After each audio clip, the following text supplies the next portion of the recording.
Hello and welcome to ILTV's Israel Weekly. I'm Aaron Porras, and here with me today to take an in-depth look at the latest developments in Israel are former Knesset member Dr. Einat Wilf and former head of Israeli Air Force Intelligence Brigadier General Ram Shmueli. Today, communication breakdown is our topic, with the attack on an Israeli embassy guard that ended with the deaths of 2 Jordanians. But first, an issue that is literally closer to home, the Palestinian Authority ending security cooperation with Israel in the Palestinian territories. الفلسطينية أعلن أولاً تجميد الاتصالات مع دولة الاحتلال وعلى المستويات كافة لحين التزام إسرائيل بإلغاء الإجراءات التي تقوم بها ضد شعبنا الفلسطيني عامة ومدينة القدس والمسجد الأقصى خاصة، والحفاظ على الوضع التاريخي والقانوني للمسجد الأقصى، مع رفضنا لما يسمى البوابات الإلكترونية كونها إجراءات سياسية مغلفة بغلاف أمني. Palestinian President Mahmoud Abbas is, of course, referring to the recently erected and now removed metal detectors at entrances to the Temple Mount compound in Jerusalem, where the Al-Aqsa Mosque sits. They were put up to prevent further violence following a terror attack on the mount that resulted in the deaths of 2 Israeli police officers, but they seem to have had the opposite effect as rioting and protests continue, whatever cooperation Israel and the PA has hangs in the balance, and the body count rises. So my first question is, starting with the metal detectors and the riots resulting from them. The Security Cabinet spent all night deciding to remove them, to take them down. Isn't this appeasement in some way? Aren't we capitulating to, riots and what is essentially could be described as a temper tantrum? I'm going to start with you, Ram. I think we have to start with the incitement that's happening in the Palestinian Authority, because people don't just one morning go on Temple Mount and start shooting at policemen. This is what's happened. And once it's happened, every country that is in charge, and Israel is in charge on security on the Temple Mount, have to do something, security, in order to protect the people. Actually, the people on the Temple Mount mostly are Muslims. We have to protect them from any terrorist attack. So now the question was whatever to choose, whether to choose magnetometers or to choose other assets. But it's no question about it that Israel has to do something in order to make the security on Temple Mount even better. So this is one step. Going back to the incitement, this is the issue that one person in the age of 19 that decided that because the Israelis are conquering the Al-Aqsa Mosque, he has to stab family during the dinner of Friday night. This is a conclusion, a situation out of incitement that goes on and on. And it is supported by the Palestinian Authority, and it's supported by the Mufti. The Mufti is the one who is in charge, and is under, the Mufti is under Mahmoud Abbas. Because, yes, and the Waqf are under Jordanian, so don't make a mess. So the Palestinian Authority, Mahmoud Abbas nominated this Mufti, Mohammed Hussein, 9 years ago. And if you remember in the history of 1930s, the Mufti cooperated with Hitler. So the Mufti has a kind of needs and wants to promote Palestinian interest, which is natural. But this is not connected to the Muslim world. It's connected to the Muslims' interest. So the players are the Mufti, the Waqf are the Jordanian, the Palestinian Authority, and all these players. Israel is in charge on security. So we had to do something. The next question will be whether it will be the magnetometer, and I will answer it later on. So that's it, Dr. Wilf. This is costing us a lot of money. It's costing us. We're trying to save face. Where do we go from here? How do we move forward with this issue? Hopefully move forward very quickly to make it all disappear. The question of appeasement and capitulation is always a very delicate one, because in many ways we have deluded ourselves into thinking that we are a regional superpower. And it is often painful for us to be reminded that we are 6-7 million Jews facing hundreds of millions of Arabs, over 1 billion Muslims, who are not particularly thrilled that we are here. And to be reminded of our tiny minority status is something that as Israelis we don't like. But unfortunately, this is the one thing we need to be very cognizant of, and any serious Prime Minister of the State of Israel is always deeply cognizant of the fact that at the end of the day, we're a tiny, unwelcome minority here, that the proportion between us and the Arab world and the Muslim world is such that there is a limit to what we can do as much as we think that we are right, and this is just we are limited by the fact that we are a minority. So then here. Doesn't that just make it even more important that we stand by certain security measures like installing metal detectors right after a terror attack? And which doesn't seem to me like it would be such a horrible thing. You're right. In a theoretical, clean situation, yes. But when you look at the power imbalance, you need to make decisions that are not fun, that are not pleasant, that do not project strength, but they are at times the right thing to do. And in that sense, I think what we have seen here at the end of the day is a responsible behavior on behalf of the Prime Minister who, with all the rhetoric of projecting strength of Israel, he knows that at the end of the day, Israel cannot afford to stand against the entire Arab and Muslim world, and it needs to take decisions that balance projection of strength and power with an understanding of our minority status. So, okay, so then with that being said, though, you know, the riots haven't stopped. The riots haven't I can ended. I can assure you that if you choose different assets, it would have bring the same kind of rejection from the Mufti and from the Muslim world. But if you want to be wise, you have to do it. I'm talking now in perspective. I don't know what I would have done 5 days ago, but I know that in perspective, we should have chosen to make better security measures, but to try to overcome the natural rejection. There will be a rejection anyway. Tomorrow morning you will put some cameras, there will be a rejection. I agree that we are a minority here, and I agree that we have to be modest, but I agree more than that we have to be in charge of the security of those people. So it doesn't say, the question is that you said, okay, but the riots continue. I tell you that I think that the situation is going to be better in the next couple of days. Why? Because the big balloon that they try to blow in our face, because as I said, incitement and rejection of Israel, this is their interest. They want to undermine the state of Israel. So I tell you that those throwing stones and all those things that are going to finish, because there are much bigger interest by Jordan and Saudi Arabia and other countries that try to make the flames lower. So we have to continue. Yes, we change our mind. Yes, it's not very popular, but we have to continue forward. So I wanted to move into now the security cooperation in the West Bank.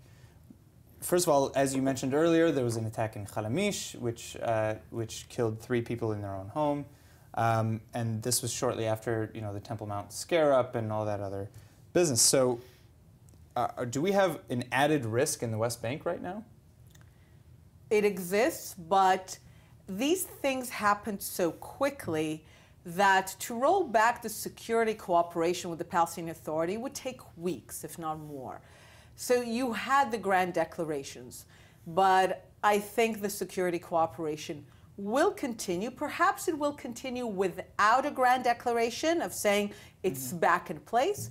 It will simply continue with everyone understanding that it's continuing, but not saying anything. So we're going to get a message in a few weeks from Kogat saying, well, we never stopped.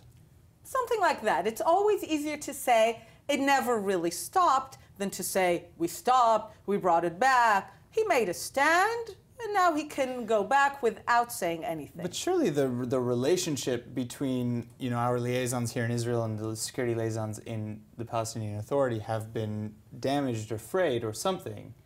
In foreign relationship, the first things that lead is mutual interest.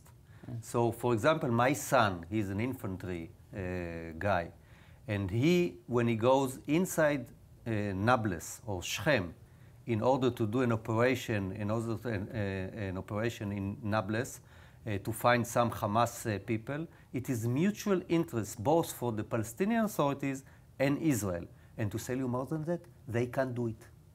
I see. They can't protect themselves against themselves. So this is mutual interest. So I agree that the declaration, maybe it will take time until they will say, hey, we come back to normal. But in daily life, the mutual interest always win in foreign affairs. All right, so I think on that note, we're going to move on to our second topic. So, 2 Jordanians are dead, and an Israeli embassy guard was being held in one of the biggest diplomatic powder kegs between Israel and Jordan since they signed a peace treaty in 1994. It all began as the landlord and 2 workers came into the guard's apartment on the Israeli embassy compound to fix something, and while there, one of the workers, 17-year-old Mohammed Al-Juoda, stabbed the guard in the back with a screwdriver.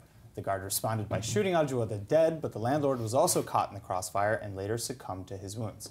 Prime Minister Netanyahu decided to pull his staff from the embassy at once, but Jordanian officials weren't letting the guard go. אני שוחחתי הלילה פעמיים עם שגרירת ישראל בירדן, ענת שליין, ועם איש האבטחה, ואני התרשמתי שהיא מנהלת את הדברים שם היטב. אמרתי לשניהם שאנחנו מקיימים מגעים שוטפים עם גורמי ביטחון וממשל באמן בכל הרמות, כדי להביא לסיום מהיר ככל האפשר של האירוע. שגריר ירדן בישראל הגיע הבוקר לשיחה במשרד החוץ, הוא התבקש לסייע בעניין. In the end, Jordan did release the guard. He and the rest of the embassy staff returned this morning, thankfully. But this speaks volumes, I think, about the relationship that Israel and Jordan have and how fragile it kind of is at times. So let's start with the Vienna Convention, which stated, Bibi brought that up right away, saying, you know, this guard has diplomatic immunity, we want him back right away. Was that broken at any point in time, and should that matter? Well, I think this is one of those rare cases where 2 wrongs make a right.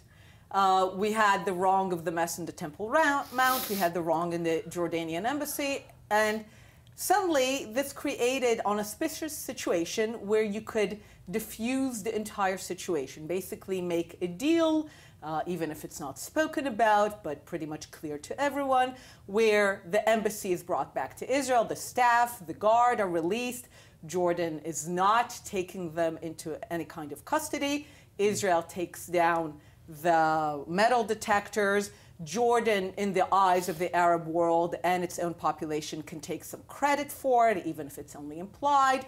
We found a way to take out the metal detectors by supposedly winning and bringing back the guard. So it's one of these situations where suddenly it was actually good for everyone. Each of these situations in themselves would have been very difficult to resolve. The fact that they happened closely together created a unique situation where a deal could be made and both of them diffused. So now, made that lemonade out of lemons kind of thing. Totally. And I would just add, more broadly speaking, both with Egypt and with Jordan, we need to remember, we call them peace agreements, but they're not really peace agreements. They're better understood as we shall agree to not mutually invade each other with military agreements, which have been holding on very well.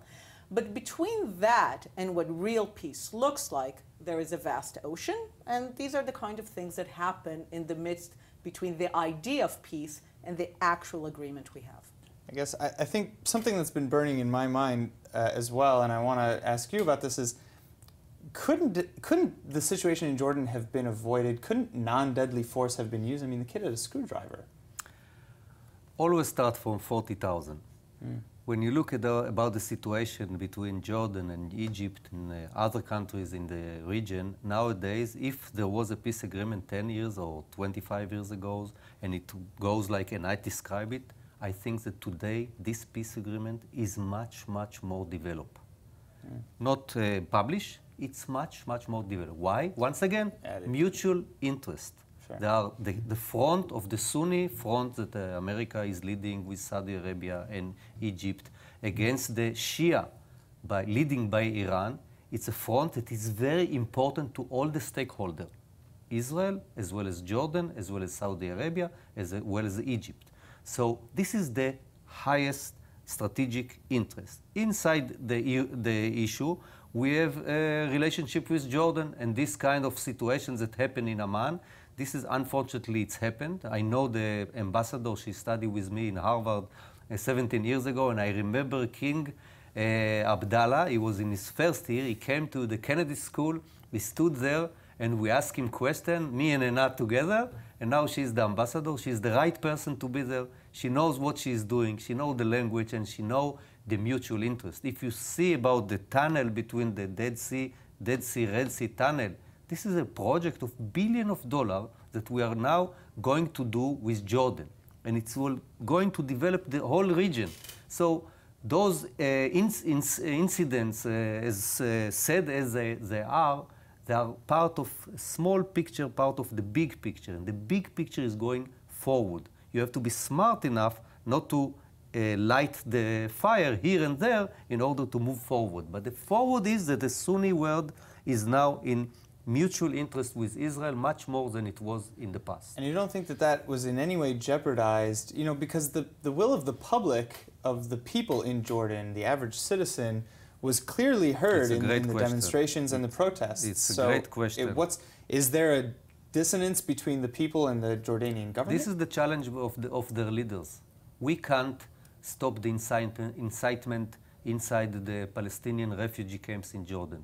We can't educate King of Saudi Arabia to put in the education system some things about Israel.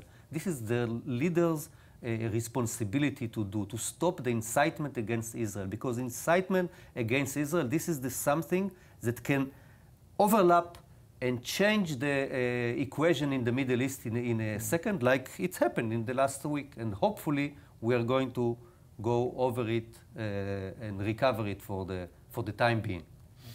I want to turn back to you, something you said earlier about, something that may or may not have been the case between the Jordanian king telling Israel, get rid of the Temple Mount metal detectors or we won't release these men and women.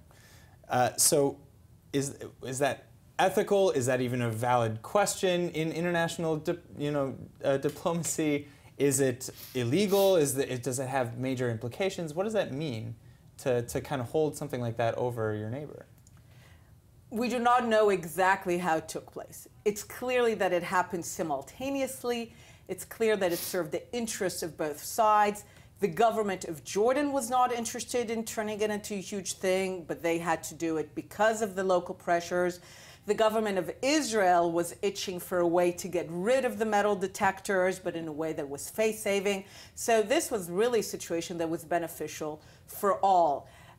How exactly the language was to make that happen, we don't know. But what matters is that both sides got what they wanted.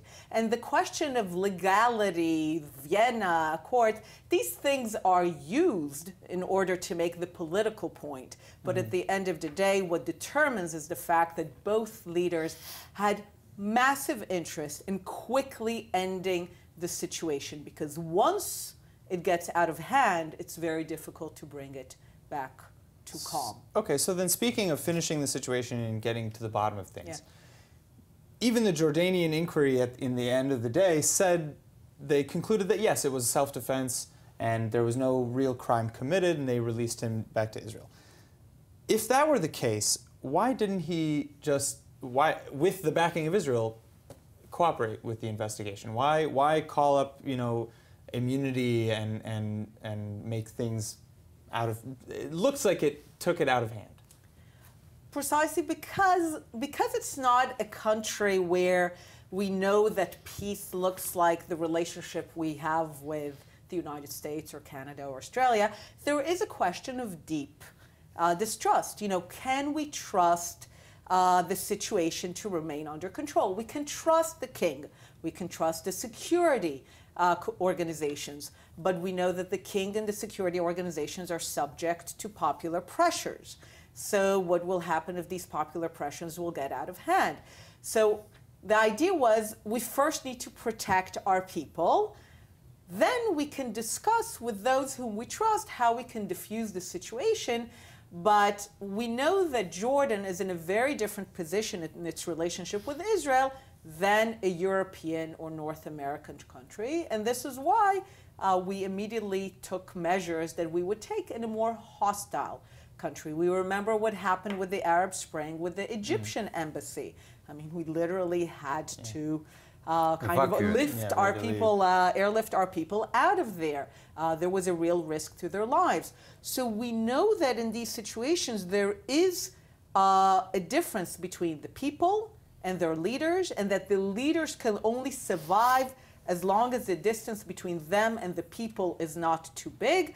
And we need to be very sure that this distance doesn't open to the point of risking our own people. All right, so now let's think about, let's look ahead to the future of Israel-Jordan relations. We just pulled out all of our staff from the embassy. At what point do we put staff back in, and what does that look like? It's not a question about it. They're going to go back. They're just as the I same said, people? I'm not checking if the security guy is going to be the same. The ambassador, she's going to be... ambassador, yeah. Absolutely. It's no question about it, because as I said, there are so many mutual interests on stake. And we are working very closely with the Kingdom of Jordan. So it's not a question that they are going to go back and things will go back to normal. And the distance between the people and the leaders, this is their responsibility, and we have to be cautious. But we are not going to jeopardize our people's lives just because we are cautious about the relationship inside Jordan. So I think my final question, we have just about a minute left for this subject. After this incident, it led to a surprise event in Turkey, the closing of the embassies and the consulates in Turkey. Why would that lead to that? How are these things interrelated? Between, how is Israel having an issue in an embassy in Jordan related to an embassy and closing them in Turkey? The only relation is Erdogan needing to secure his position, and whenever he feels that he needs to go more with the popular anti-Israel sentiment, he goes with that. And when he feels that he can pull back from that, he goes back. But he always plays both ends. I mean, there was an attack in a synagogue, though, that they were also claiming something about the Temple Mount, and it all seemed very interrelated. But does that sort of thing happen all the time? You're just saying, oh, it's politics. That's how it works. No, it's not politics. It's beyond that. Erdogan is the leader of a major Muslim nation. His legitimacy depends on him being a Muslim leader, and he needs to be aware of things that are Muslim sensitivities. When he could put that aside, he can improve relations with Israel. When these sensitivities flare up, typically the relations with Israel suffer. Okay. All right. Well, unfortunately, that is the time we have for our two topics. But to finish our show, I'd like to end it on a positive note, so let's get some thoughts, our silver lining from my two guests. Einat, I'm going to start with you. Give me a silver lining, quick sentence about these two topics, something we can look forward to now that these major things are over. Broadly speaking, all leaders concerned were very clear that this is not something they want to let develop. Yet again, they were reminded of the dangers of allowing religious sentiments to flare up. And I think this will bring cooperation and caution even further. Thank you. Silver line is that in the Middle East nowadays there are a lot of opportunities. As I said, coalitions that we weren't aware of them in the past. We are heading now, those Sunnis front against the Shia front, it's in our best interest. So we have to be very cautious not to make some small burns, because we have to look forward on the strategic partnership that we can develop it much more. And I'm very optimistic about it. Sounds like we're building bridges and finally, not burning any. So that's a very positive note. I'm glad to hear it. All right, so that is all the time, unfortunately, that we have today for this edition of ILTV's Israel Weekly. Thanks again to our guests, Brigadier General Ram Shmuley and Dr. Einat Wilf. And thanks to all of you for tuning in. See you next week, and shalom from Israel.